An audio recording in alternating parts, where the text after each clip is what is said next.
News review just about starting. And this morning we're joined by Dr. Joshua Zato, Senior Lecturer, Political Policy Analyst, Department of Political Science, University of Ghana, Legon, and as well His Excellency Benjamin Koshi, Ghana's Ambassador Designate to the Republic of South Africa, and as well Mr. Afel Money, former President GJA. And today's conversations, all of them very, very important. A lot happening in the news.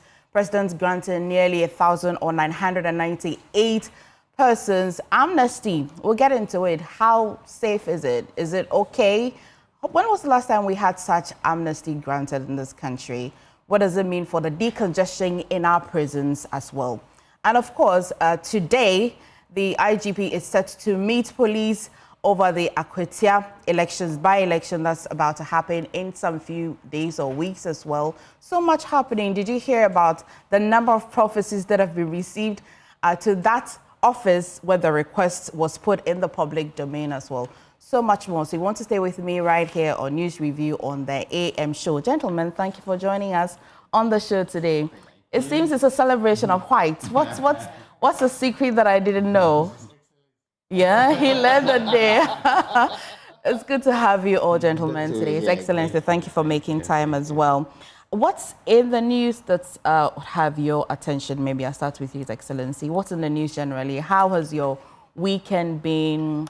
I saw that you also played a major and active role in the unfortunate incident that happened as well. How have you recovered personally yourself? And how's it been so far for you? Thank you very much. I was telling a friend yesterday how difficult it is when we came back from South Africa. But I believe that it's time that all hands come on deck so that we can fight the canker called Galamsey. I think that the death of this eight gallant citizens of ours should rekindle the fight against Galamsey. And I believe that with everything that is going on as a nation, we'll all rally around and ensure that we are able to overcome this menace. Right. We really appreciate the role that you played in that very difficult situation for us as a country. But apart from that, what's in the news that has your attention that you like to talk about before we go into what's in front of the newspapers? I'm happy with this whole amnesty thing from President Mahama. You took it from another angle, indicating the decongestion of our prisons. And also under Article 72(1, the President has the power to be able to do what he has done. I'm sure that we did a bit of spinning on it, thinking that certain people were part of it, and we've been told clearly that they are not part of it. I think that in exercising his constitutional mandate, the President has done what he needs to do.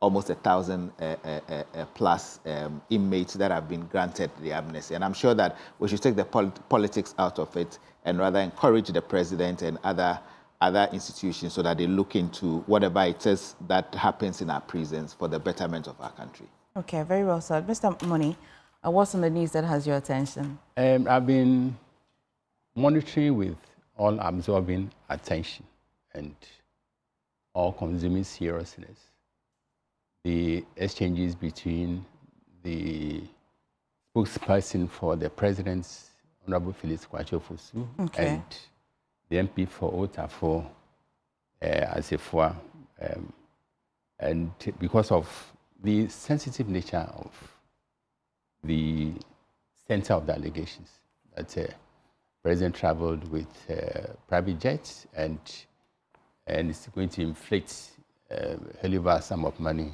against the state, and the Honorable Minister was vociferous in countering the allegation. So my take is not to, it's not that of condemnation, but one of admonition. And that we do understand that politics and political goal scoring go hand in hand, is synonymous with politics. But as a result, our political scoreboard is littered with all kinds of goals, political goals. Many of them have no substratum of facts. Many of them are half-truths, outright lies, and others too are true. So in scoring political points, my advice to all politicians across the political divide, politicians of all partisan hues, please make sure that whatever you put out there has solid factual foundation. Because if you fail to do so, you'll be putting your reputation or image on the line. And the PR practitioners will tell you, image is everything. Once your image is dented, once your image is punctured, once your image is destroyed, then it will spell doom for you in the long run as a politician. And so in going forward, please, politicians, yeah, we all know that you want to take advantage of issues and then make you look good, or a party have some advantage of others. But inject the highest sense of circumspection in whatever allegation you make. Because, and best repeating, once your image is destroyed, then listeners, the public, your publics, listeners, viewers, will develop psychological resistance to whatever message you put out there, and it will affect you in the long run. Okay. Dr. Zato, what's in the news that has your attention? Good morning. Just few quick things. One is about the almighty dollar. If you look at right now, there is a very big scarcity of dollars in the market. Traders are crying. People are crying. The commercial banks say they don't have. In fact, the amount of money, the dollars that they applied for, they didn't even get half of it. It's not there. As a result, we know what is happening. The rate that the commercial banks quote is not the rate that you and I get. So the Bank of Ghana has their rate, commercial banks have their rate, but the rate that ordinary people get is what Aboche gives them. Aboche has the rate. Because something happened. A lot of economists, a lot of financial analysts, and a lot of policy think tanks have been warning that the state of the dollar to the cedi is artificial. It's been man-managed from the Bank of Ghana. But the Bank of Ghana has always insisted that no. Policy think tanks like the Africa Policy Lens have said this, they said no. The IMF and the World Bank has been warning that, look, you are interfering too much in that market. And because of the interference you are doing, you are just literally you are pumping a lot of dollars. So again, it's not organic. In their latest report, the IMF and the World Bank actually made that point. And now you are seeing that shortage, the dollar, the GUTA, the Chamber of Banks, everybody, they all come out to make this point clear. So it's not more an idea of whether or not. The fact remains that there are no dollars. Two things. You have mentioned rate. You have as well mentioned accessibility. Yes. Which one is the main challenge? Both of them are. Both of them rate are. And accessibility. Yes. Because the rate, we've said this, all governments have failed to make sure that the rate of the dollar is not determined by the commercial banks. We've all failed, and all of a sudden, it is the so-called middlemen, the so-called abochis that have the dollar. And they give us a different rate. Today, the Bank of Ghana and the commercial banks will give... But this has happened even... This has exactly. been happening I'm saying Adam. it's happening, but it's taking a crunch system because the lack of the dollar in the market is happening. Because right now, most traders are trying to import for Christmas. They need a lot of dollars. It's not there. But the banks have said that if the traders want, they can apply for them. So something is happening. But bottom line is that they are crying for the lack of dollars, which is a fact. The IMF is warning that you are pumping too much dollars, the artificial, which is a fact. We need to be able to address all of this to make sure that the financial sector or the dollar sector becomes more stable and more predictable. Okay. But this is not helping all of us. The second thing I want to talk about is His Excellency, I'll roll this up to you just slightly. Yes, especially on it's what Mr. Foreman was talking about. The President of the Republic of Ghana is traveling. Why aren't we told how he's traveling and why he's coming back? We are all interested. Why aren't we told this is how the president is traveling? He's moving from here to here, this is how he's traveling. Every president all over the world traveling, we know. We know. If the president of America is traveling where, you know he's going by Air Force One. There's nothing secret about it. Everybody. Why is how the president traveling a secret? It is because over the years, we have politicized, no, in fact, it's not politicized. I like the politicizing about it. We've made it so partisan and we've weaponized it and used it against our opponents. We've made it look like, it's a funny thing in this country. We elect presidents and the president must work. In this country, they must work all over the country. They must travel all over the country. They must travel all over West Africa, all over Africa, all over the world to do their work. But then we criticize how they work. But then we sit down there and because of selfish motives, selfish reasons, and because of undue political partisan reasons, we criticize how they travel. We've seen how it was handled when the former government was in power. We've seen how that issue was made. To an extent that we were told that the presidential travel, the presidential jet was fit for purpose. All of a sudden, we're now being told that it's not fit for purpose. My question is, how long are we going to keep doing this for ourselves? Look at the outpouring of love we had for this, our fellow 8 colleagues who died. If we were told that the helicopter, I'm not saying it is, that it was faulty, if we were told that we needed a better helicopter, would we have done that to save these people's lives? I think yes. But you see, the reason why we are now in where we are, where we cannot even disclose how our president is traveling, where we cannot even know or discuss how president is because over the years, we have been very irresponsible in how we've handled the presidential travels. We've been very irresponsible in how we deal with the safety and security of our presidents. We have played so much politics with it that now it looks like a football match. Everybody's now holding to hold you, to say, hey, you said don't use private jets. You are using private jets. You said go by commercial. You are not going by commercial. My point is that if that goes into the head of the handlers of the president's security and they kowtow to this pressure, the safety or the compromise of the president be. I don't want it to be compromised. Look, I don't mind how the president travels. I want the president to travel in safety. I want the president to travel with an amount of comfort. I want the president to be able to go there and do his work and come back safely. But our politics is coming back to roost and we shouldn't detain that. Okay. Your Excellency, so 2 things he's raised. Which one would you want to respond to? The dollar? I'll quickly respond to the 2. Okay. When he indicated about the dollar, you asked a very cogent question that which one is the main issue. I think that the Bank of Ghana has given us clear indications that there are no shortages of dollars in the system. Like he's saying, he says that the Bank of Ghana has pumped in a lot of dollars. And at the end of the day, he's also saying that there's shortage of dollars in the system. I think that the Bank of Ghana has, over the days and weeks, indicated towards what the real situation is. And I believe that the dollar being in the system helps us, especially with the business sector. I'm sure that if it is anything that he has indicated and the Bank of Ghana is not doing right, I believe that I've read the report of the IMF. Indeed, they spoke about the government's interference with the dollar and all of that. I'm sure that as an economist and as people who believe that we want to grow our economy, I think that we should look at that sector and ensure that there's availability of that. Like he indicated, rightly so, people want to start shopping for December. People want to go in and bring goods for December, and I think that we should look at it on that angle. On the angle of the president's travel, look, the politicization has, especially in this case, it's a bit laughable because the facts as they are and what the Honorable Vincent Assefuwa indicated, he has had a retreat of what he initially complained about.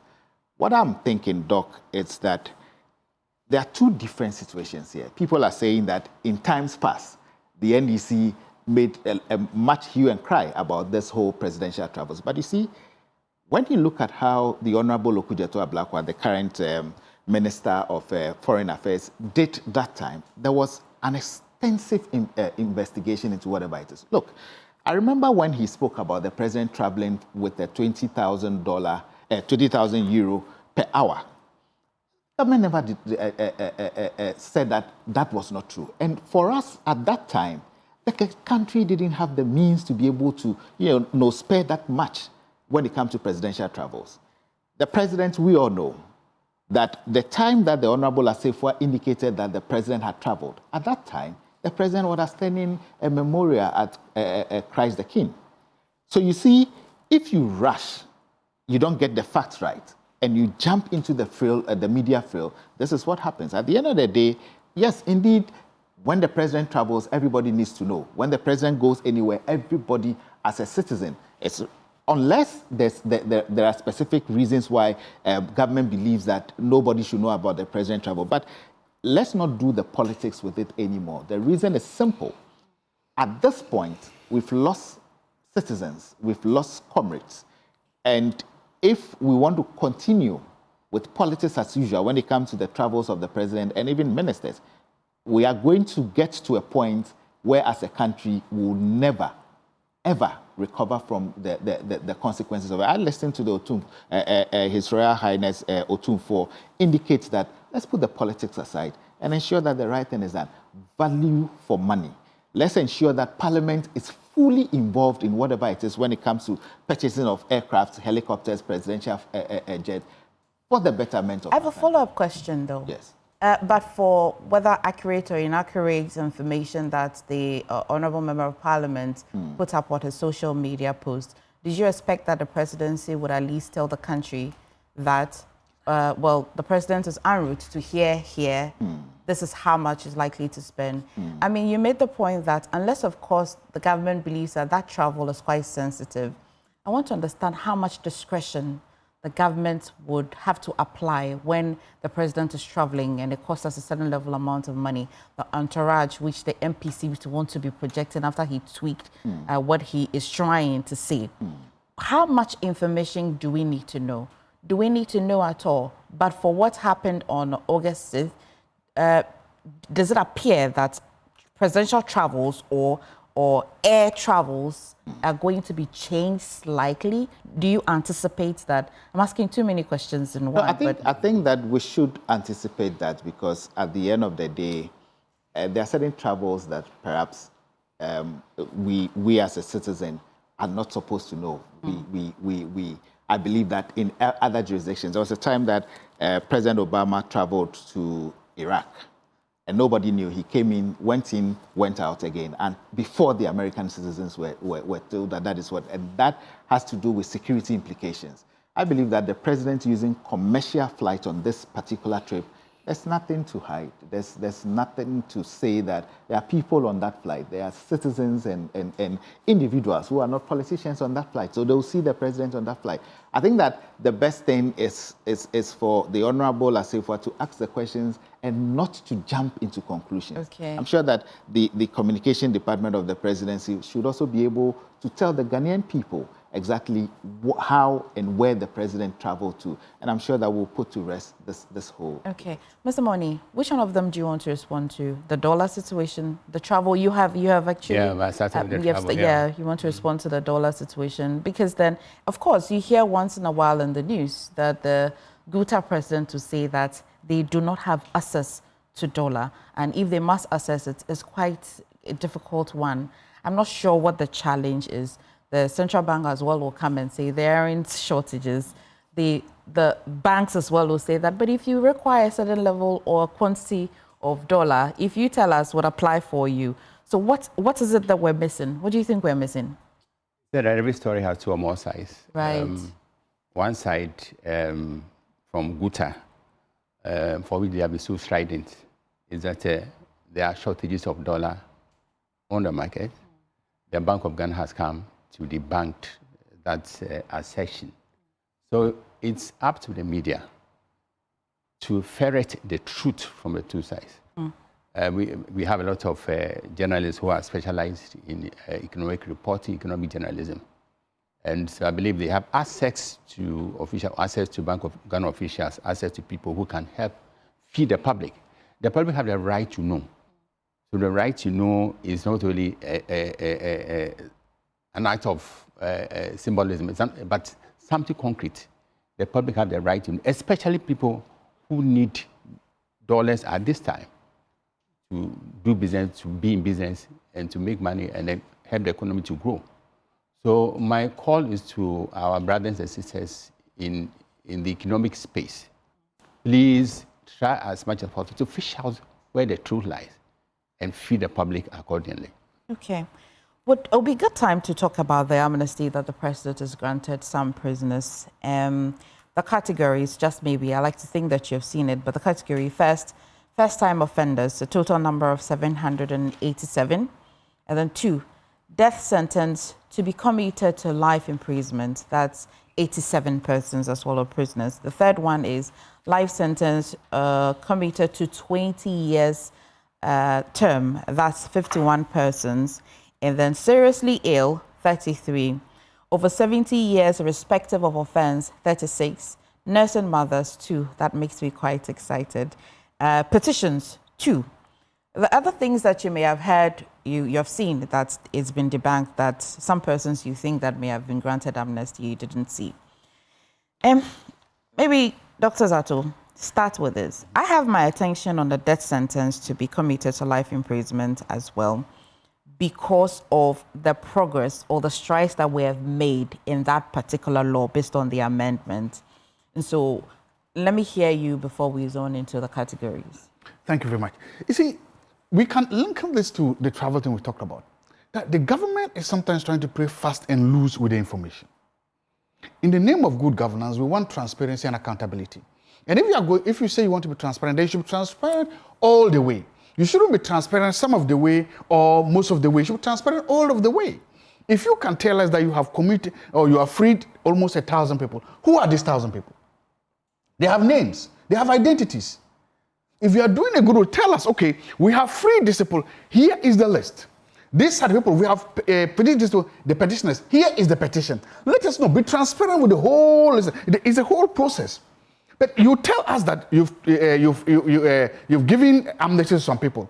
Who are they? Because look, now when you do that, you now create room for conjecture. You now create room for rumor. You now create for people to come up with all sort of theories. Now, one of the theories going around is that the people that are freed are NDC members. The people that are freed is just a continuation of the knowledge protocol process, selecting out people who are supposed to be allied to the government and freeing them. Now, you can debunk this by simply giving us a list. Let's look at who is on the list. I mean, it's not a secret. They are prisoners. They are in prison. And once you're in prison, you are, for want of a better word, the property of the state. So if you are telling us that these are the people, let us know. Be transparent throughout the whole process. You don't cherry pick. Now, people said, okay, people mentioned two names. Say, oh, they are not on the list. Okay, who else is on the list? What is it on the list that is so scary that you cannot give us? Remember, His Excellency the President made a promise during the campaign that when he comes there, people who have been locked or jailed because of Galamsey, they'll be freed. They'll be sent home. Are they part of the list? Some of the people that were given it, were they the Galamseyers that the president has freed? And so he doesn't want us to know that he's freeing Galamseyers so that we'll think that he's being soft on Galamsey. Are they part of the list? No, so you can cure all this mischief. You can remove all this by simply telling us that these are the people. Here are their names. So that we will know who is there, who is not there. Don't try to cherry pick the truth. Don't try to cherry pick the information and then claim that you are being what? What's the name? You are being transparent. That's not transparency. That's just playing hide and seek with information and with data. With regards to the death penalty, I agree with you. Look, sometimes when things happen to you, you just wish that the person should just even be killed even without a trial. But then you now realize, no. So I'm happy. Look, I don't think any Ghanaian president will ever sign a death certificate. I don't think they will do it. Because that's not where the country is. We are a country that something happened immediately, everybody is out against it, but a day or two, then we say, Famanyame. So when you see that happening, it becomes difficult for you to think that happens. So the idea that we should commit it to life, first of all, I agree with the idea that that person should not be seen walking on our streets again after committing some of the most heinous crimes. So if it is life, without parole, if it's life sentence, that's okay, because we are not going to kill them. We are not going, no president is going to sign those penalties. And again, I'm also happy. But there's also a broader conversation to be had about how we deal with the people behind scenes. First-time offenders, yes. There's somebody, look, somebody said there's somebody who stole a goat, he's in prison. There's somebody who's alleged to have spent millions and millions of TDs, he has received a knowledge prosecute. There's somebody who stole a bunch of cassava from the market. He's in prison. There's somebody who has misappropriated, misused billions of Ghanaian cedis. He's received a knowledge prosecution. He's sitting at home now drinking tea. Non-confinement as a way of punishment should be considered. We should do alternative dispute resolutions. We should be able to sentence people to community services. We should be able to sentence people to go and sweep the market and sweep the gutters. These days it's raining. There's a lot of standing water. There's grass. Let them cut the grass. Let them stay, take care of their families and do that. Non-custodial sentence should be considered as one of the most important, especially for first-time non-repeat offenders. Because what happens sometimes is that you go to prison and you get hardened up. And then you have no skill. And then when you come out, so you are unemployed, you have no skill, you are hardened up criminal. What are you going to do? You are going to commit the crime again. So let's consider non-custodial, especially for victim-led crimes. Okay. Especially, if we do that, then secondly, the people that are there, the prisons might not have all the equipment, all the instruments to train them in the skill to come out. We can also use that. Sometimes you see that you're walking on the street, you see some prisoners doing cleanup and this and that. We should encourage that. We should even encourage private sector organizations, civil society organizations, businesses to hire this for work. Maybe they will feed them, so it will take a lot of feeding, reduce the feeding cost of the president or the government. Give them skills, give them training. We should find a more humane way of transforming the people that are in prison. Okay. If you visit Article 72 of the Constitution, says that the president, it gives the president the power, acting in consultation with the Council of State, to exercise prerogative of mercy. Yes. Now, I do not find in anywhere of this that it suggests that the names should be provided. I do not find that. I could be wrong. But if you recall in 2020, when ex-President Nana Addo Dankwa also granted a little over 800 prisoners amnesty, I do not recall the debate as to whether they are NDC or NPP. Then as well, in consulting, the prisons, the administrative process of it, I do not see how that can as well be political. Because it's not that the right is given to him exclusively. You see that it is in consultation with certain institutions as well. How then do we arrive that because there is a session that you want to chew on this, I'll go to the other panelists, then you chew on it first. I mean, I thought the full hour was so I'll clarify what I meant. Because the same law does not prevent the president from making the list public. Absolutely. Okay. You chew on it. I've listened to Dr. Zato, and you see, this is the hypocrisy that we have in this country. And you've hit it right on the spot. During the tenure of President Nana Addo Dankwa Akufo-Addo, Dr. Zato was in this country. No single person in the NDC said those things that they are saying today, claiming that there are people that are perceived to be NDC people, that they should make the list public for everybody to see. Did you ask Nana Addo to make list public when he gave amnesty? Should I answer? Did you ask You Nana answer Addo? when you get to your turn. You see, I'll note it down, okay. Then he goes ahead and talks about nolli prosequi, indicating that is it another extension of that bit? But then you sit here, forgetting about your national service scheme, the mess that is there. None of you are talking about those ones. You decide to pick and choose, and when we say it, you say we are not being truthful. Look, it was a whole process. The amnesty process involves review of cases by the Prison Service Council. Now, they are an institution that deals with the prisoners every day. Now, the president couldn't have just gone ahead to give amnesties to these people without these processes. In fact, it started with the Council of State. From the Council of State, it goes to the Prison Services Council. From there, they come up with their list. And I'm sure that there's a process, an elaborate process. That doesn't make the president decide on who should be on the amnesty list or who shouldn't be on the amnesty list. What I'm saying is that we've indicated and we've seen the categories of people that have been granted these amnesties. Let us as a nation believe that our prison institutions should not be a place of punishment, but should be a place of reforms.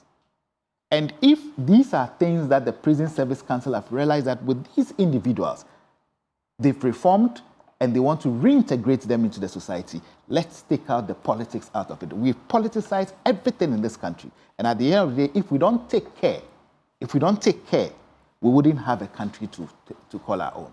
Your Excellency, do you envisage any challenge at all with this provision in the Constitution? I don't. You don't envisage any challenge at all? I don't. Because the framers of the Constitution, I'm sure that had good reasons why they didn't ask that those names should be put out there. There should be a reason why. The lawyers will tell us the reason why names of individuals who are granted amnesties are not supposed to be publicized. I'm sure that if the framers of the Constitution decided that whoever is given amnesty should be published, of course, there will be a list. The list will be with the Prison Service Council. And I'm sure that if Dr. Zato or any other person wants to know whether the list is full of NDC people, you should go to the Prison Services Council and ask them for the information, rather than saying that the president or the government is trying to, cover up something. We are not covering up anything. The president has exercised his constitutional rights, and I'm sure that as a country we should be proud about it. Mr. Moni, do you as well envisage any challenge with this right that the president has in granting amnesty? Before I answer your question, let me credit the Daily Graphic with a brilliant piece of investigative journalism. And they've gone beyond the official statements to fish out names who are not on the list of the amnesty. But according to graphics quoting trusted sources, the names do not include Patricia C.D. Siama, popularly known as Nana Granda, and the chief executive of the defunct Capital Bank William Atuesian or other prominent names serving time in prison. I think this is graphic has done as a world of good, and the credit to the reporter, Kester Abraham Koranchi, and editor Theo. Again, I believe the right to know again comes into play here. The people have the right to know. So we ought to pile up pressure on officialdom. We can leverage our contacts, use all the, we have means of obtaining stories, getting to the bottom of issues. So it's not too late for the media to sharpen their lenses on the names who are benefiting from this amnesty, so that the public, this debate about whether some people have been favored, other right unjustifiably, will be put to rest. So, except my mind is just twirling that even for us, for media, when you're reporting on crimes, if a person is a suspect, even sometimes convicted, you're asked to blur the person's face. So how do we balance this kind of reportage with as well trying to fish out names and as well publish it?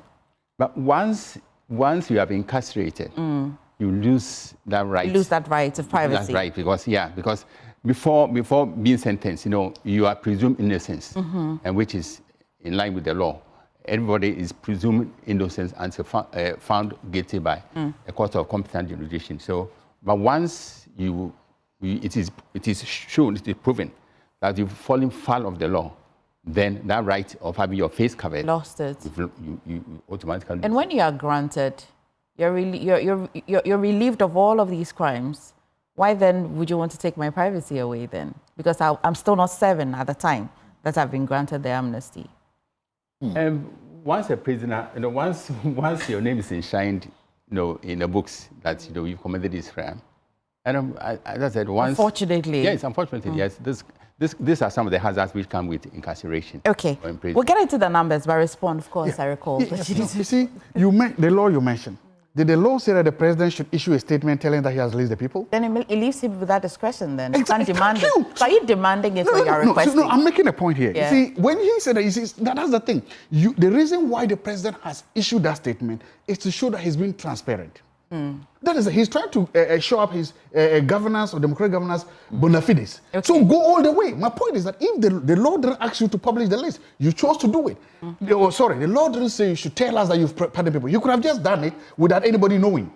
The law still protects. He still has that power. I'm not questioning that power to grant them. And I'm not saying that the law says that he should no. But I'm saying that it's discretionary power. So if you are going to tell us that you're free people, then go all the way. Secondly, he makes a statement that it was similarly done under the previous government. And nobody asked the question. Why are we asking the question now? Then I ask, so where's the reset?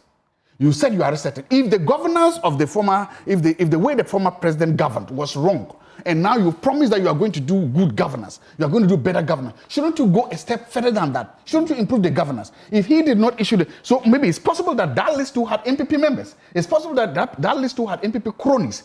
We condemn that as, you are now saying that was bad governance. Shouldn't you then improve it to now say, look, my hands are clean.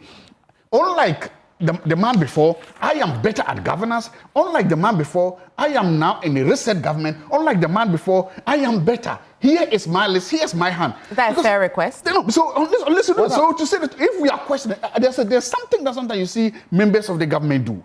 When you criticize and your question, they will go back.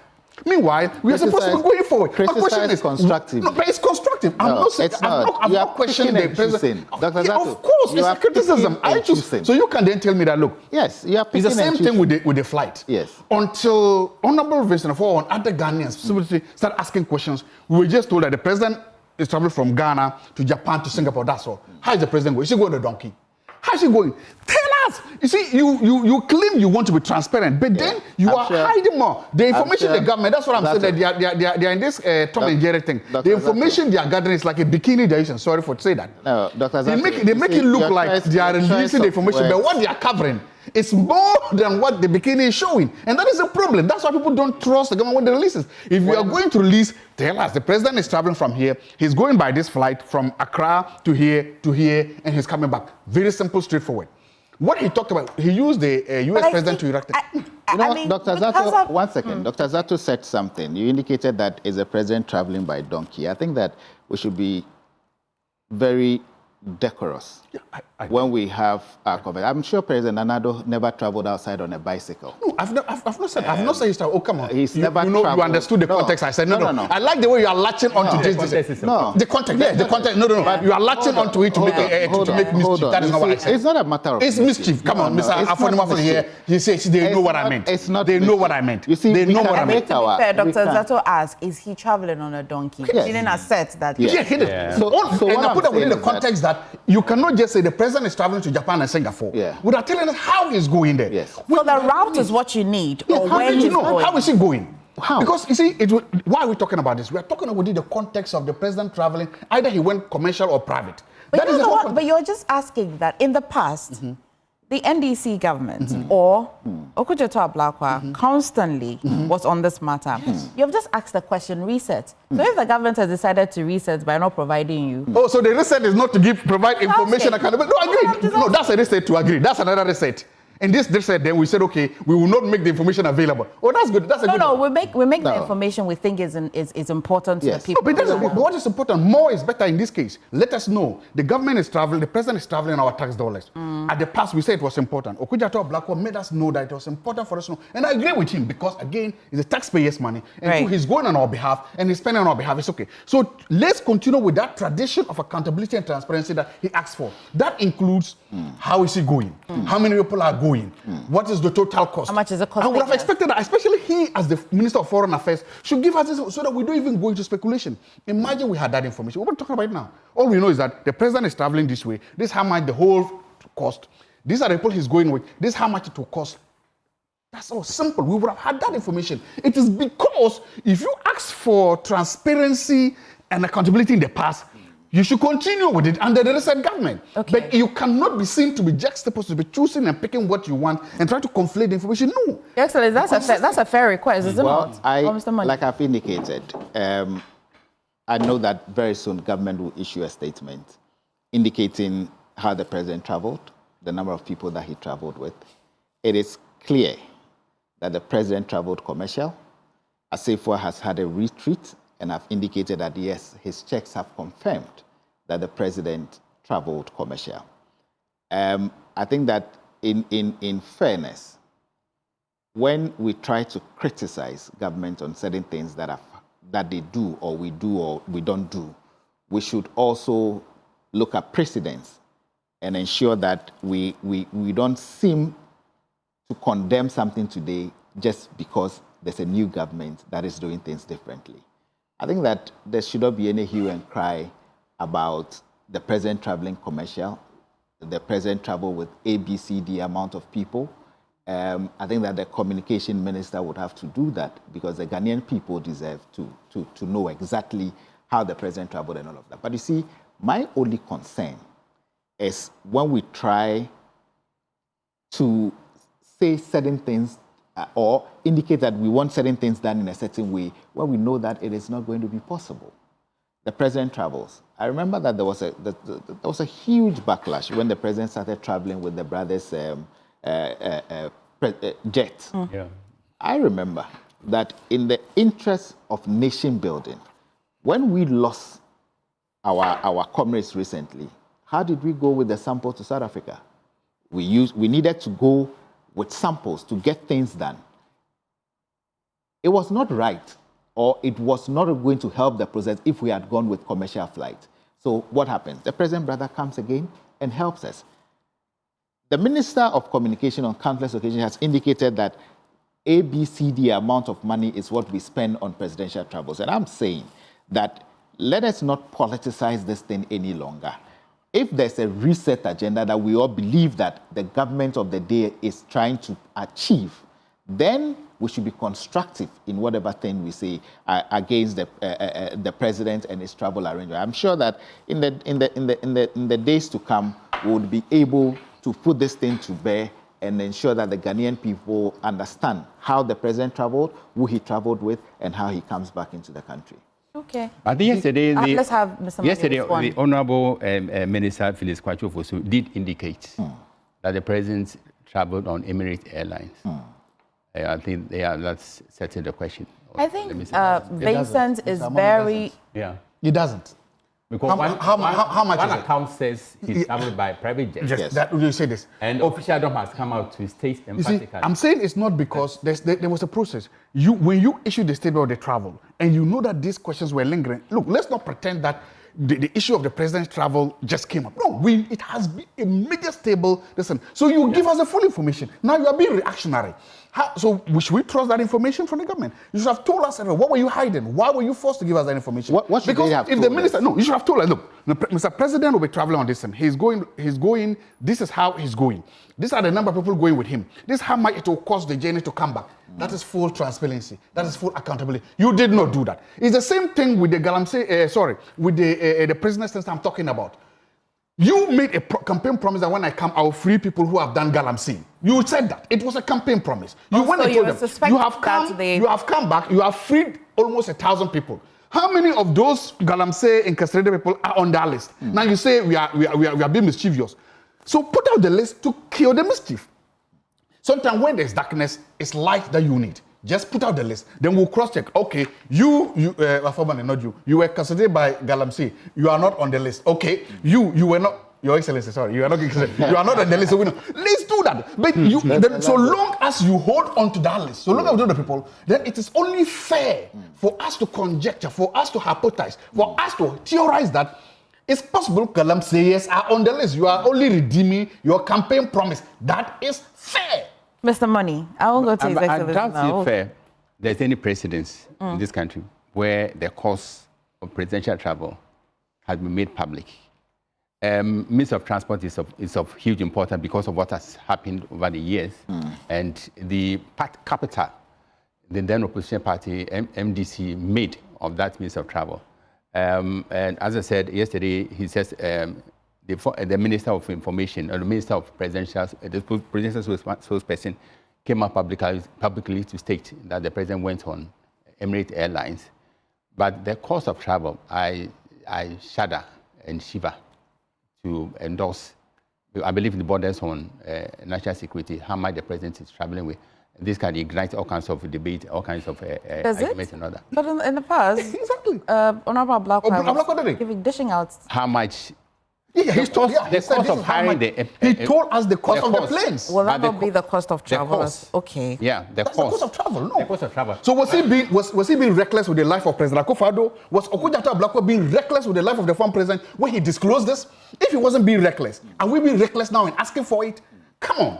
Okay, so my point is, I don't recall. No. I don't think you can recall. He told us the cost of the flight. He did. Let's have 1 minute. I can check. I can have that. No. He told us the cost of the flight. No. Maybe I should. So was he being reckless with Akufo-Addo's life? In I think July 2022, Okudzeto Ablakwa gave a statement and said President Nana-Addo incorrigibly rents a 20,000 euro an hour, luxury jet. Good. 20,000 euro. When we talk about waste, when we talk about somebody who is insensitive to the people, this is a classical example. Today, Dr. Zato wants us to say that President John Dramani Mahama traveled on a commercial flight. They should tell us that how much did he pay? It's not rocket science. If you've traveled on Emirates before and they say your president is on Emirates, you know how much Emirates pays. I don't know. It's public knowledge. So tell us. So if you want to know, you would know if you are not playing mischief. If you want to know that we are claiming that the president traveled on Emirates first class, we know how much they charge. Emirates business class, we know how much they charge. If you are running to the press, like Asefwa did, you should have this. You see, I tell my friends in the MPP that the likes of Okudzeto Ablakwa, when we were in opposition, they did elaborate and extensive investigation in issues before they jumped to the public. You cannot overnight become Okudzeto Ablakwa like he used to be in when we were in opposition, because these are facts that he put out there. Dr. Zato, your honorable member of parliament who started this has come out to say that he has found out that indeed the president traveled on Emirates, on a commercial flight. I expected you to say, oh, that was a mistake and it has been corrected. Then you ask your second thing, how much did the president pay? But you see, you are jumping from that one. You are not saying that, look, we should put out right information there. If we don't put out right information, Dr. Zato, the president of the Republic of Ghana needs to be protected.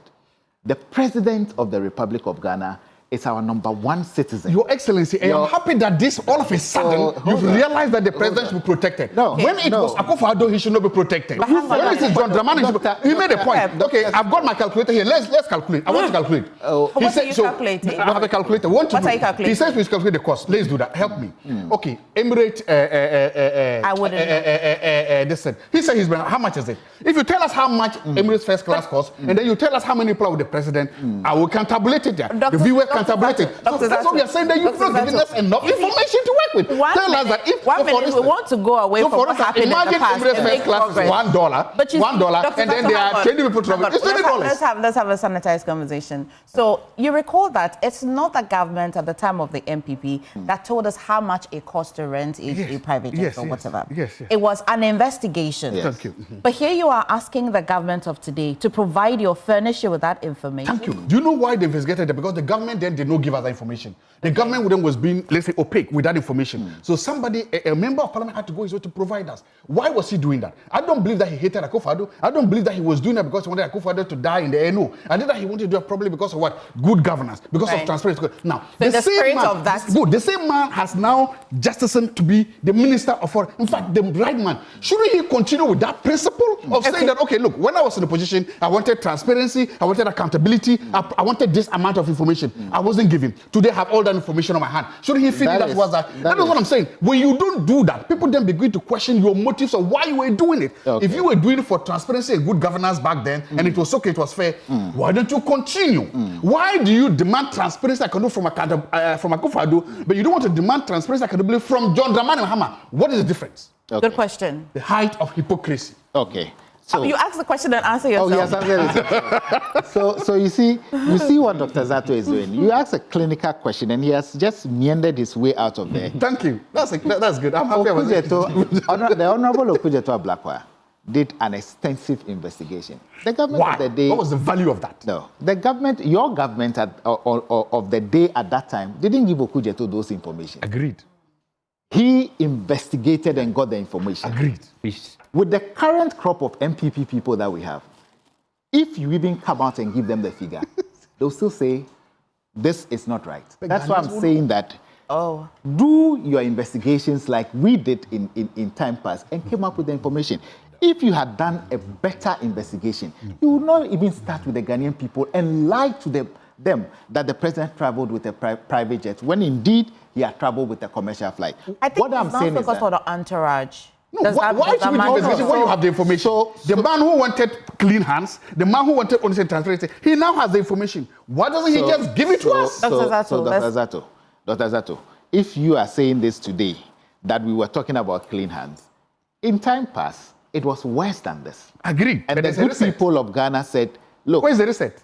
The good people of Ghana said, because of your nature of governance, over 1 million people gave the NDC and President Mahama an overwhelming endorsement. Is this a difficult tax for the government? No, it's not. It shouldn't be. How much will it cost the government? Exactly. To be provided? We need to know how much has been spent. But you see, when you spin politics around this, that is where I say we have to grow from. He just asked, and you asked a very clinical question. How many people were on the entourage? Which is a very important question to answer. And then with the Emirates rate and other things, everybody knows it. So I'm sure that the Minister of Communication, so far as that statement has been given out that the president was traveling and traveled commercial, will lay the facts bare for all of us. I have a question, Dr. Zato. Thank you. So you believe the government if they came out to provide figures on the travel, but you will not believe the government when they provide the prisoners and the numbers that they have. You don't believe that. So you see, in all that, I'm asking for more transparency, more opinion. So in other words, will there ever be an end? No. Listen, my argument is very simple. You release prisoners, show us the names. Will there ever be an end? There will be, because there will be. Remember, my point is that this governance, accountability and transparency are cornerstones of good governance, of open and transparent governance. This is what I'm saying. Yesterday, you were an angel of transparency and accountability. Yesterday, you were a prophet of transparency and accountability. Today, the information that you were asking for, the information that you wanted the public to have, you now have it. All of a sudden, we are saying, give us the information, like, no. That's exactly what we say, you have it. Give it to us. No, give it to us in that same spirit. You went out of your way to research and get information. Kudos, bro. You did very well back then. But now you don't have to do it. You have it. Because see, my point, what was the value of those investigations? What was the value of giving that research? I believe the value was to hold Akufo-Addo accountable and make his governance transparent. That is the value. Same spade for. So if that was the value, why don't you continue? Now that you are here, you shouldn't even let anybody serve. You should say, look, hey, I suppose the government is hearing. If you don't do that, then it meant that you have an ill motive. Let's make progress and let's get back to the amnesty conversation, because then we're quite focused on the political debates of the amnesty, the granting of the amnesty. But let's look at the broader picture. Do you believe that over the years, we've had people really reform, rehabilitate, and are able to be reinstated in society without any social challenge at all? Do we believe this? Do we have that firm belief? Maybe I would have Mr. Moni. I think in the past, rehabilitation and other forms of alternative punishment have been so missing in an act of clemency by the president. So the time has come to take a hard look at our prisons, number one. There are many who are in there to know further there's fair fall of the law. Some were framed up. And look at this issue of 2 women with babies. Babies who have not committed any crime, but yes, they were compelled to experience prison life. And this was going to have a toll on them as they socialize. So we all know that our prisons are so financially disabled. Prison service is chronically underfunded. So the time has come for the government to look at how best to make the human beings who are behind bars, who sleep in the congested rooms, who are denied basic necessities of life, whose dignity is trampled upon with impunity. So the time has come for the government. This is the time. It's not enough. It's good to grant amnesty because that's psychological relief when you are taken out of prison. But we should go beyond that and look at alternative options of dealing with prisoners. Like in the modern world, we have like house arrest with monitoring. Mr. Money, even when we needed to. Even when there was COVID and we needed to isolate ourselves, it was a challenge. Do you believe that we can house arrest as a form of... No, he's suggesting that going for... Does it look like... But if you just scan this country, were we in the position for house arrest or... We ought not to swim against the tide. This is the tide in certain countries. And we should be developing. And developing is not brick and mortar. Developing... takes so many forms. Right. Reforming our prison, making the human beings there feel like human beings. You know, your circumstances, instead of your circumstances do not tell who you are. And your situation, can change. Many are those who are in prison, but who are destined to be great, who are destined to help this country scale up in development in all dimensions, but they are in prisons. And we have people who have prison graduates who have moved on to become men and women of substance, men and women who are celebrated. So this should prompt us, this should push us on to ensure that now we go beyond granting amnesty, taking a hard look at the conditions in the prison, making them habitable, making our prisons habitable, making the human beings comfortable, whilst also exploring the alternative means of dealing with prisoners. Your Excellency, do you envisage any form of security threat at all? At all? One, with the numbers, they're nearly 1,000. And if you look at it, the first-time offenders carries the larger portion of the total number of prisons that have been granted amnesty. If you look at it carefully, does it pose any form of security threat at all? I think that the process have been so elaborate especially when it has to do with the Prisons Service Council. I'm sure that these are people that have a one-on-one every day with the prisoners that we have. So I'm sure that on the committee that met to grant these amnesties would have looked at the people on an individual basis. I'm sure that government acting also in the interest of national security will not release people that are deemed to be dangerous to our society. I believe that our prisons should be places of reform. Currently, our prisons are not a place of reform. We understand the challenges, like Dr. Alfred Money said, where even it's so congested that the way they sleep, when we look at those pictures and images, we ask ourselves, what kind of reform can be able to take place in such an environment? So it's time that government looks at how we'll be able to make more use of our prisons in that quest to rehabilitate people that are sent there. If we leave it at the state that it is, then everybody will start getting scared when people are being released because they'll say there's security threat. But if we are able to reform the prison institutions and make them a place where people who are falling short of the law are taken to for them to be reformed, then we will not have this conversation of getting scared when any of them are being released or on amnesty and other. I think that we have, as a nation, neglected our prisons far too long. We should look at how we'll be able to help ensure that we are able to channel our resources well towards the prison services so that they are able to reform a lot of our citizens who are falling short of the law and are taken to those places. Have we done well as a country in following up with persons that have been granted amnesty? See how well they're doing? Have they been reintegrated into society as expected? The kind of reforms that they have received in prison, they're living up to it? Or maybe when we grant the amnesty, begins and it ends there. I've not heard of such post granting amnesty programs or anything of the sort of projects yet. But let me have Dr. Zato with a sinister look on his face. It's my mischievous brother. Yeah. You see, Your Excellency, you see, Your sinister look on his face. Your Excellency. React to these questions. Look, theoretically, yes. Prison is supposed to reform and rehabilitate. Yeah. In Ghana, our prisons are to punish, and punish. In fact, it's not only in Ghana. Even if you go to America and other places, there is now prisons are now a big business. Yeah.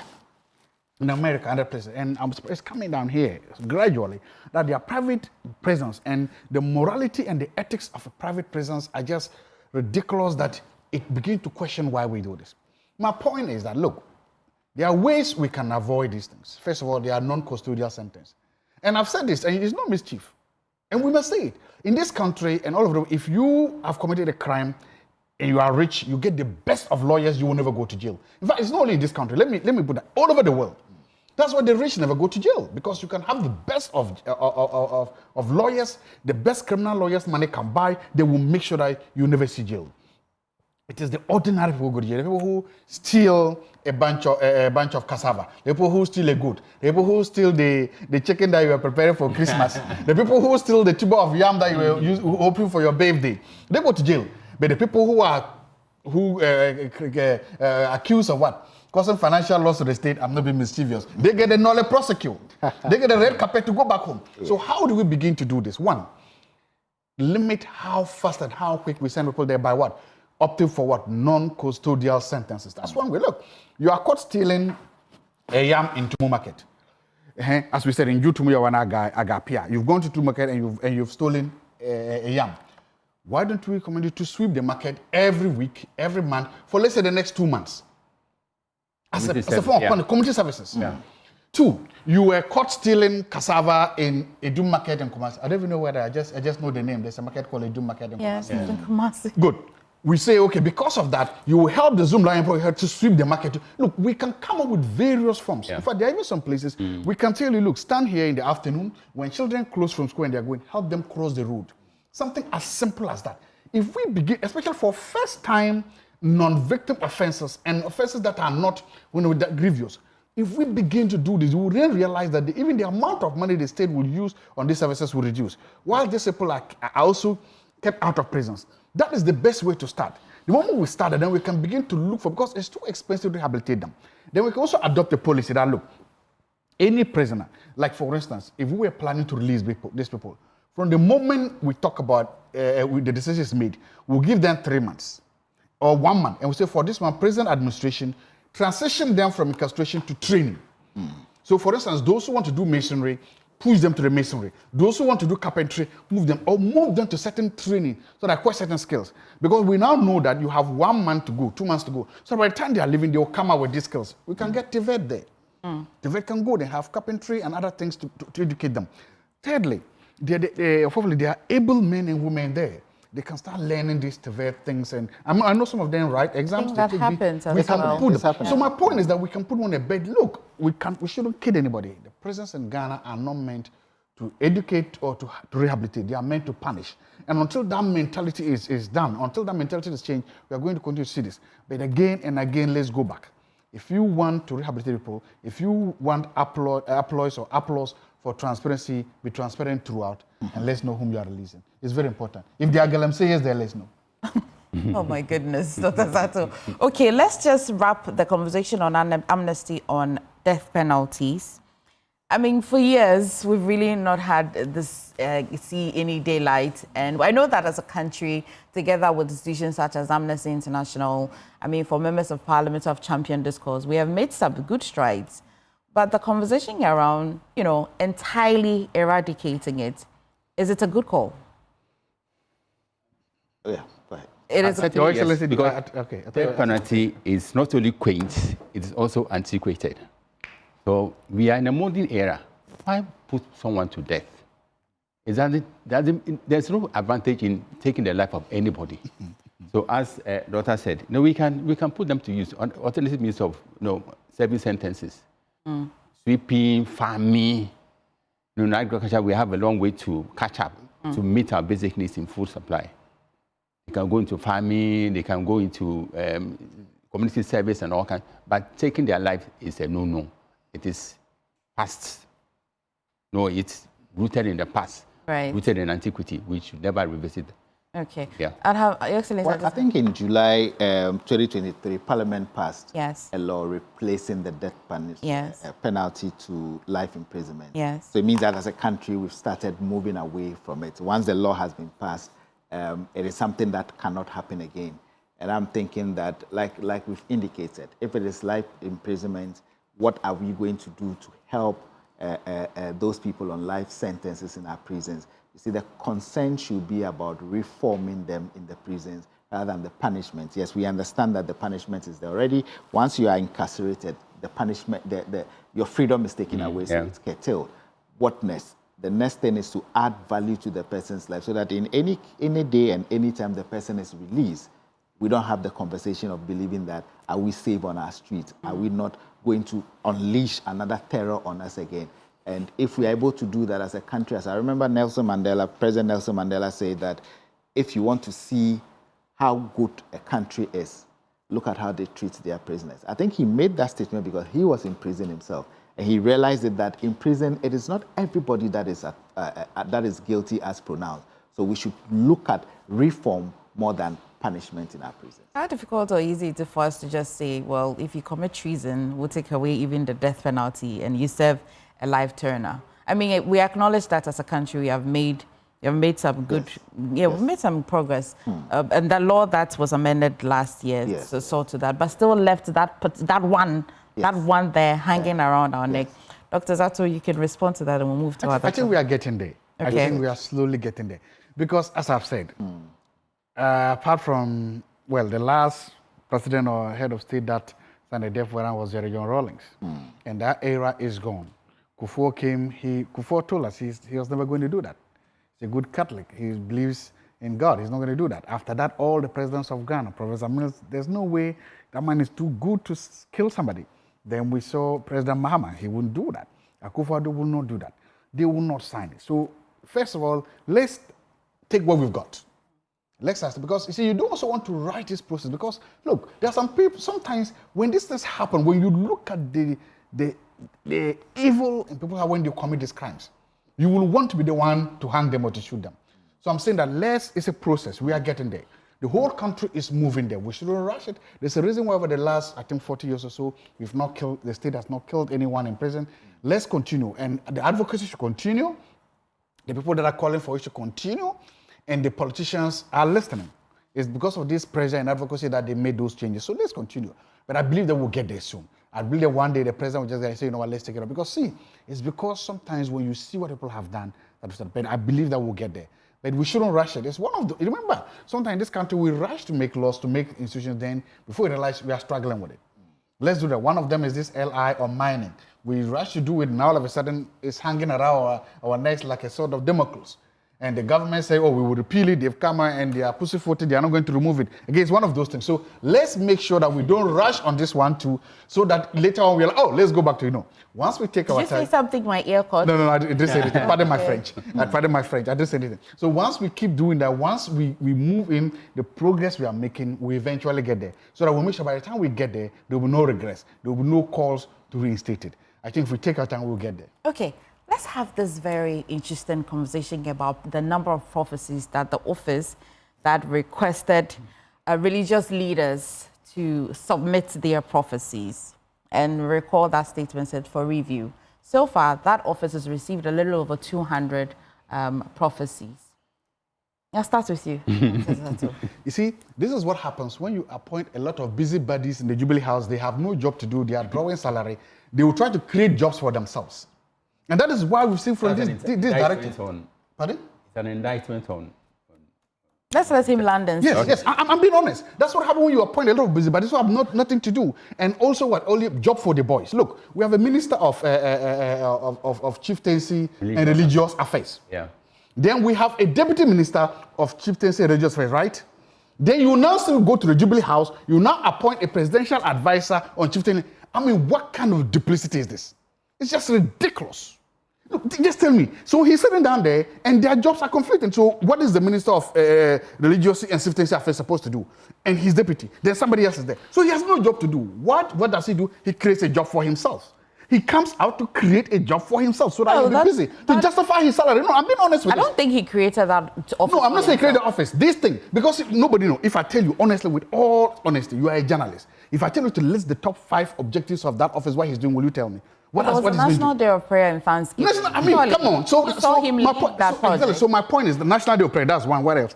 Why then do we have a Minister of Culture and Chieftaincy and Religious Affairs? To be doing what? Why then do we have his deputy? My point is that this office is needless.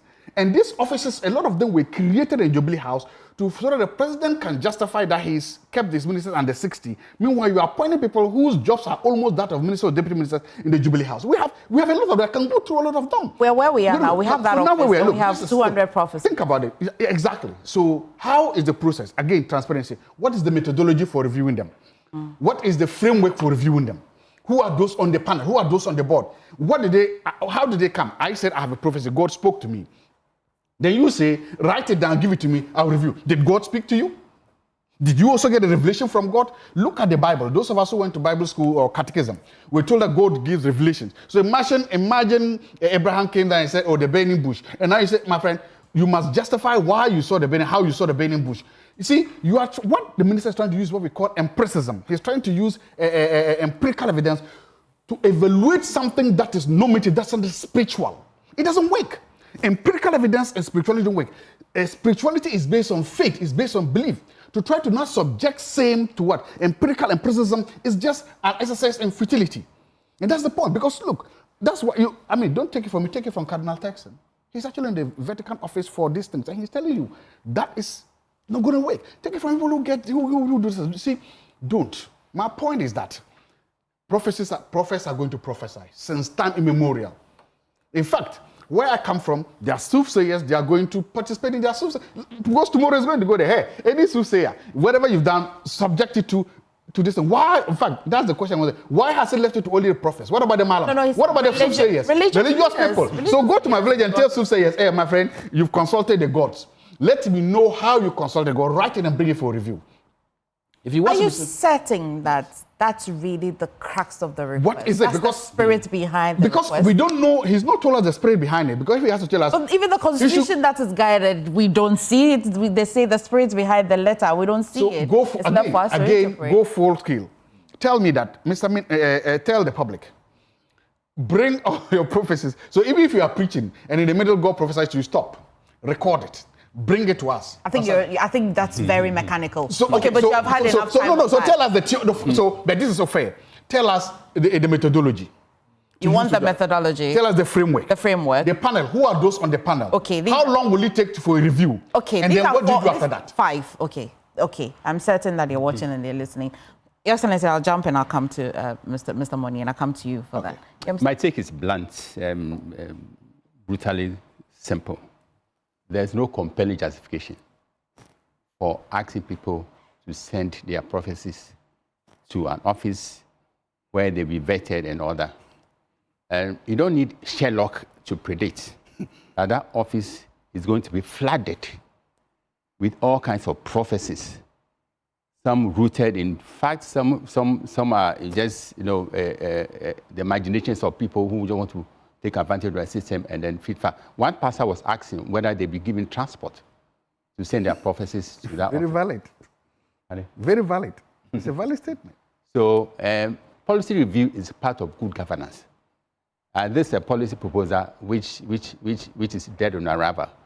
So officialdom to take a hard look at this policy, withdraw it in the name of good governance and in the interest of the good people of Ghana. Okay. Your Excellency, what do you think is the real thing that Ms. Elvis Afriyankra wanted to say that probably we don't have clarity on? I think, like we've all indicated, we are a country of God, a country that has a lot of Christians. So much so that we had a president in this country who said he had made a personal promise to God to build a temple, a cathedral, if he won an election. And that man who said that at that time, people like Dr. Zato were so much happy about it and said, a Kwembia sono yebesi cathedral. I still support the cathedral though. Okay. I still want us to build it. Misplaced priority. Misplaced priority. Who determines priority? Who determines misplaced that? Who determines that? So President John Mahama will not glorify that. We all know that God doesn't stay in man-made temples. Yeah, he does. If you worship God, God would even not agree with you building a temple for him at a time where your citizenry are suffering, because he wouldn't come and dwell in that temple. So what I'm saying is that I think that the Honorable Elvis Afriyankra, within this short period of time, has tried to explain what exactly his outfit is seeking to do. But if there's any case of duplicity, like we said, that there are other ministries that are working that shouldn't have a whole office. You talk about job for the boys. If you want to tell you what we met, positions of this government when they are at the Jubilee House, I'm sure that Dr. Zato will not talk about job for the boys in the NDC administration.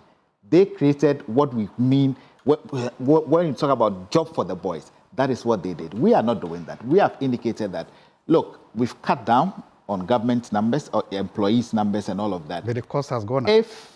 If that's the only logic you and the Honorable Oponkuma gave. No, it's true. And when we ask you, you just flip-flop. But I'm not going to go into that. All I'm going to say right now is that, look, this issue about prophecy and others, I think as a country we need to take it serious. I was telling a friend that in olden days, in Bible times, we are told that God reveals to redeem. Yeah. But it's only in this country that when our prophets are able to reveal, they wait until somebody died before they say, oh, but I saw this vision. I saw something. I think and that is where the Honorable Afriyankra is coming from. He's indicating that if you've seen the vision, if you've seen the prophecy, what can we do to avert whatever catastrophe will happen out of it? And I think as a nation, we need to look at that, not to encourage people to always be prophets of doom, but prophets who are able to change whatever bad obstacle or whatever issue that is going to happen to us as a country or individuals in the country. I'm sure that let's not duplicate positions. Let's ensure that we work in cohesion if he needs to work with some sector ministry, why not? We should look at it from that angle. These 5 requests that Dr. Zato has just requested, does it look like something that is feasible? You ask 1, framework. You ask methodology. But framework will be in the methodology. It can be different. You can give us theoretical framework, you can give us a methodology, you can give us the theoretical, whatever you do. You can give us the panel, tell us who's the panel, tell us their credentials, whatever, and tell us the how. Give us a timeline. If we send you a prophecy, how long is, what is the turnaround? What's the turnaround? What's the turnaround? Don't mind me, what is the turnaround? So if I send you a prophecy, let's say today is Saturday night, tomorrow is Sunday, I get a prophecy and I send you that night. Should I wait for a response before I announce the prophecy? No, you call Ebese Free Anchor immediately. You call Ebese, or you drive to his house. You see, that's what I'm saying. You're talking about duplicity. You have a minister of religious affairs, the deputy minister of religious affairs, and they have a whole ministry made of up to 1,000 or hundreds of experts, policy experts there. Then you still go to the Jubilee House, and you have a man responsible for religious affairs. He has no job. He has to create a job for himself to justify his pay and his emoluments. It's not fair. That's what you are doing to the good people of this country. Everywhere you look, we have a minister of agri, deputy minister of agri, you have a special president. Let me quote him for you. Mr. Free Anchor clarify that his office is not solely dedicated to processing for prophecies. Its broader mandate includes collaboration with international and local faith bodies, including ECOWAS, the African Union, the United Nations, and religious groups across Ghana. And the Minister of Religious Affairs cannot do that? His deputy cannot do that? Minister of Foreign Affairs cannot cooperate with ECOWAS and all these things for that? Come on. Job for the boys. No. Oh, you want to talk about job for the boys? Yes. You want to? Yes, really let's do it. Yes, let's talk. No. I'm ready. Let's talk. You will not. We had a social media person in the Jubilee House. You see, the NDC thinking is this one way. Okay. If you ask for better governance, if you ask for more transparent market, they say, oh, you don't have it back then. I agree. But then you promise a reset. And we are doing that. Say, no, what do you do? So you are just telling me that there was job for the boys. No, you are justifying. Job for the boys. You were telling me that there's family and friends government there. But you are now you've now put family and friends on steroids. Maybe I should talk to Mr. Money on this. Okay, you have family and friends on steroids now. Really? Okay. It says, who are they? You have enough room to prioritize our priorities. Yes.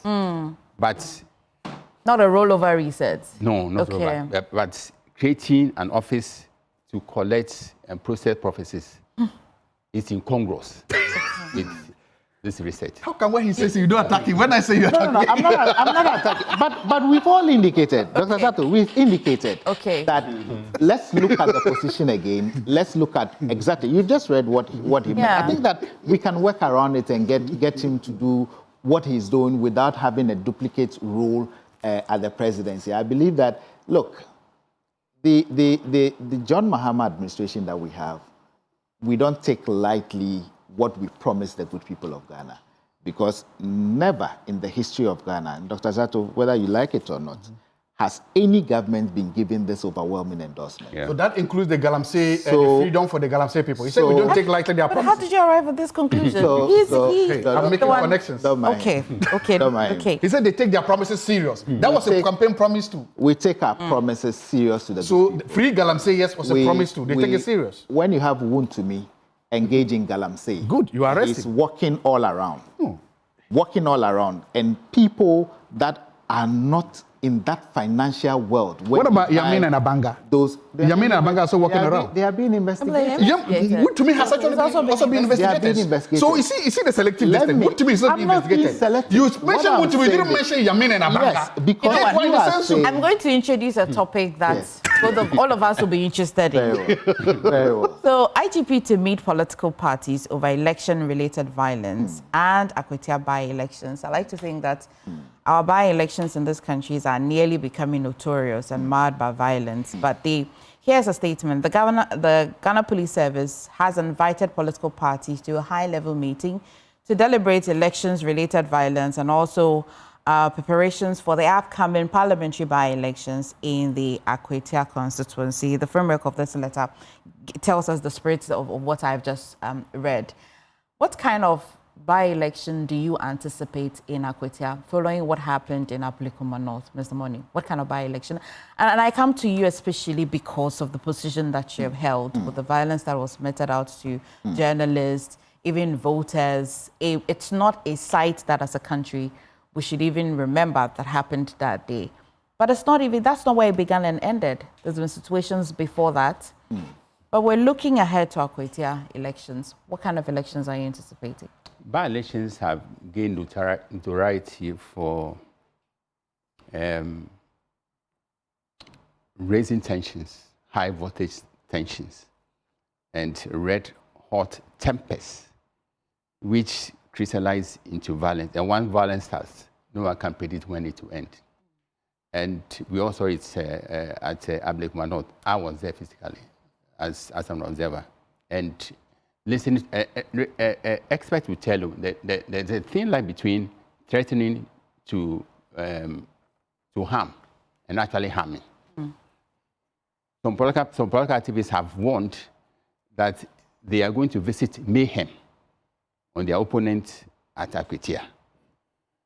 We knew that Aplikuma North was going to be tension-packed. We made some effort at least to prevent what happened from happening in the first place, but we couldn't control. What is the guarantee that Akwetia, if we should pour all our security personnel onto that constituency, there will be no incident of violence? So I made it point, and best repeating, that it's not too late for NDC to withdraw from Akwetia in the name of reciprocity, because MPP is withdrawing from Tamale Central. NDC can take a hard look at that and then withdraw. But in the absence of withdrawal, we should not people should not be allowed to take the law into their hands. There should be enough security to such an extent that there will not be a single incident of violence, because violence, has pushed us down the democratic index. Violence has inflicted a stain on our image as a beacon of democratic accomplishment in this part of Africa. Violence can spell doom for our future as a democracy.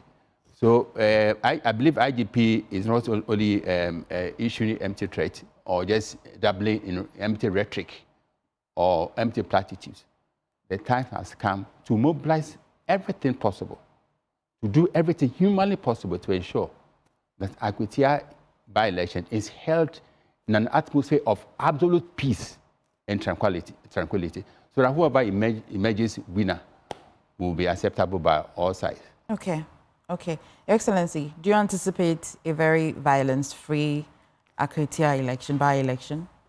I think that the NDC as a political party expects that we have a violence-free by-election in Akwetia. We've had one too many rough incidences during by-elections. And I think as a country, we need to move away from that and tell ourselves that elections are not supposed to be characterized by violence. Elections are just for everybody to exercise their democratic right. You see, the NDC as a party has indicated that we are not withdrawing from the Akwetia by-election. Why? Do you need that seat? We have more seats than we need, but we believe that in enhancing our democratic credentials, we don't just say that because of somebody doing it to us. I don't want to go into the figures, but I believe that we had good reasons why we say we are not withdrawing from the Akwetia by-election. One thing is clear, that we would not support any violence in Akwetia. In saying that, we should also expect that if you don't have anything doing in this by-election, you don't go there to go and foment trouble. I've heard from both camps, people say in Akwetia, this will happen, that will happen. And I'm sure that is why the IGP has quickly summoned all the political parties. So let's go by the code of conduct that the IGP is going to give us. Let's follow and adhere to it and ensure that not one violence happens in Akwetia like it has happened in other places. I believe that if we do that, it will be another upgrade in our democratic credentials as a people. Let's not put violence in our elections. I don't think that is what we are as a nation. Dr. Zato, before I come to you, do you not think that because over the years we hardly see people or persons or perpetrators punished for electoral crimes, and that's the reason why every day we still see that our elections are marred by violence?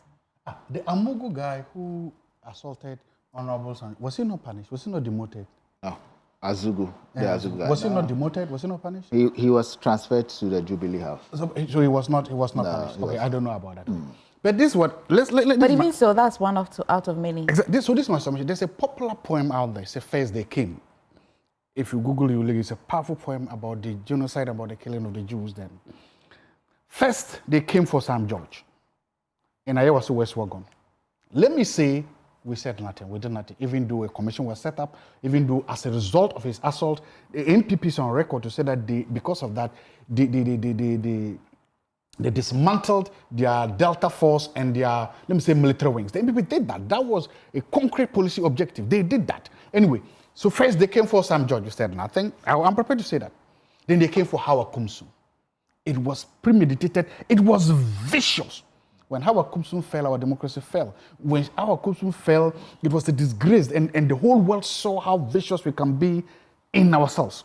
But Howard Kumsum got up, and she's marching on. This democracy will get up, and this democracy will move on. Then they came for the Deputy General Secretary of the NPP on the same day, in front of the police. Again, he also fell. I heard something, he said he even went out of conscious for about some time, 30 seconds or this time before he came back. He also fell down. It was a disgrace to us, but he also got up and he's moving on. Our democracy will get up. Then they came for Janet. So when they came for Howard Kumsum and this guy, people jubilated. People said, they said she was dangerous. They said she was a violent person. They said she shot a gun. So people even actually celebrated. And so we did nothing. Then they came for journalists, some of them including the people you work with here. Yes. Yeah. Again, we did nothing. The question we have to ask is, when we go to Akwetia, whom will they come for? We should be scared, we should be worried, and we should be afraid.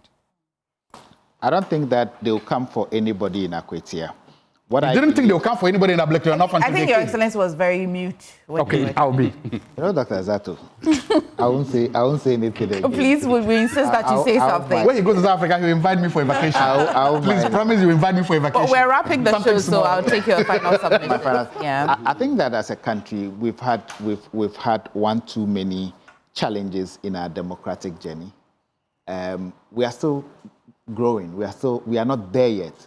I'm sure that let's all commit ourselves to peace. Once the IGP has invited all the political parties, let's go there. Let's put all our concerns bare so that as political parties, we'll be able to resolve it and ensure that we don't go to Akwetia to experience any violence. And also to indicate that government of the day does not take its promise to the good people of Ghana lightly. We are promised a reset agenda. We are resetting the country for the betterment of our people, not a select few. We are resetting every aspect of the country to ensure that there's growth, development, and prosperity for all, not a select few. I believe that Dr. Zato will agree with me that just like majority of the Ghanaian people have said, the NDC under President Mahama is in the right direction, doing what the good people of Ghana voted us for.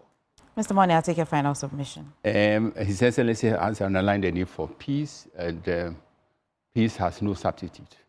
So once we take the peace for granted, then we'll sentencing the present and future generations to all kinds of danger and distraction. So we need to demonstrate by word and deed that we are committed to peace and nothing but the peace. Thank you so much, gentlemen, for joining us on News Review today. Today, we've been joined by Dr. Joshua Zato, Senior Lecturer, Policy Political Analyst. You find him at the Department of Political Science, University of Ghana, Legon. And His Excellency Benjamin Kwashi, Ghana's Ambassador Designate to the Republic of South Africa, and as well Mr. Anfel Money, former President of GJA. Do stay this more on the show.